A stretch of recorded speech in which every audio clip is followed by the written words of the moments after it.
बॉलीवुड गलियारों में यूं तो ऐसी कई अभिनेत्रियां आई और चली गईं जिसके बारे में किसी को कानो कान खबर नहीं हुई, लेकिन उनमें से कुछ एक्ट्रेस ऐसी भी हैं जिन्होंने न केवल सिनेमाई पर्दे पर अपनी अभिनय का जादू चलाया बल्कि अपनी निजी जिंदगी को लेकर के भी चर्चा का विषय बनी रही।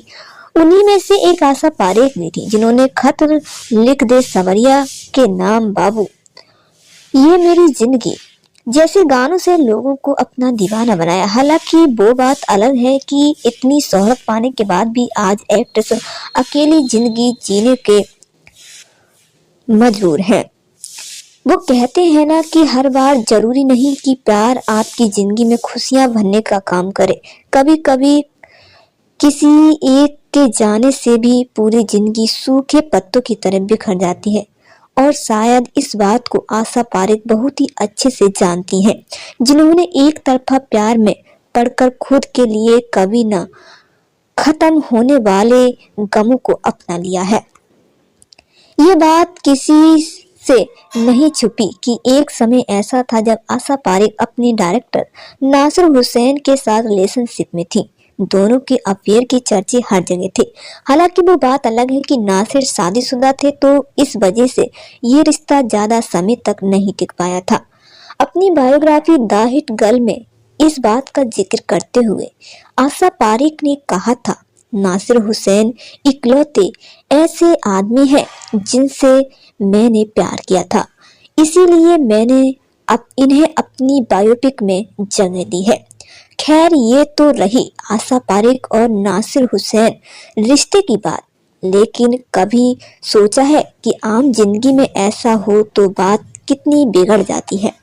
अक्सर एक तरफा प्यार कुछ समय के बाद हिंसक हो जाता है, जो वास्तव में प्यार नहीं बल्कि एक तरह की ऑब्सेशनल बीमारी है।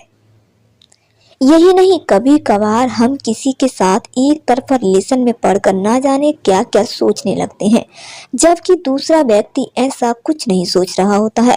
ऐसी स्थिति में जब हमारा भ्रम टूटता है तो हकीकत दुख के सिवा कुछ नहीं देती है।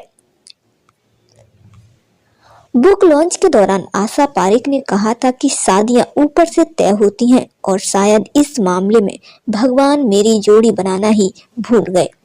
मेरी शादी का संयोग नहीं था, इसीलिए मेरी शादी नहीं हुई। हालांकि ऐसा बिल्कुल नहीं है कि आशा पारेख की शादी के लिए कोई रिश्ते नहीं आए थे, लेकिन हर बार कोई ना कोई बहाना करके रिश्ता को मना कर देती थी।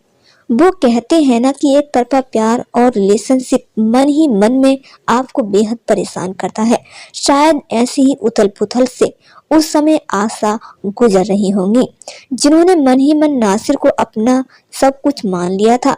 उनका ऐसा मानना था कि शादी होने से ज्यादा जरूरी है कि अच्छी शादी होना। सिर्फ शादी का टैग लगाने के लिए शादी करना बचकानी बात है। अगर आप किसी को मन ही मन तजुर्बा देने लगे हैं, लेकिन आप उसकी प्योरिटी में ही नहीं है, तो मान लीजिए कि आप एक तरफा प्यार में हैं जो आपको दुख के सिवा कुछ नहीं देगा।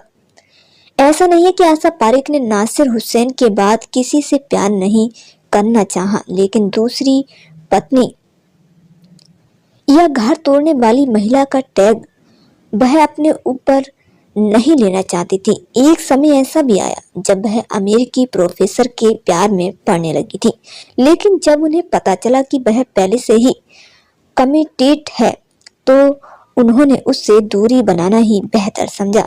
हम मान सकते हैं कि कभी कभार पार्टनर के साथ रिश्ते बेहद कंफ्यूजिंग हो जाते हैं, जिसको लेकर भी हमें समझ नहीं आता कि हम एक सही रिलेशनशिप में हैं भी या नहीं। लेकिन अगर आपको वाकई इस बात का पता नहीं चल पा रहा है कि वह प्यार करता है भी या नहीं, तो समझ जाइए कि उनकी साइड से आपके लिए कुछ नहीं है।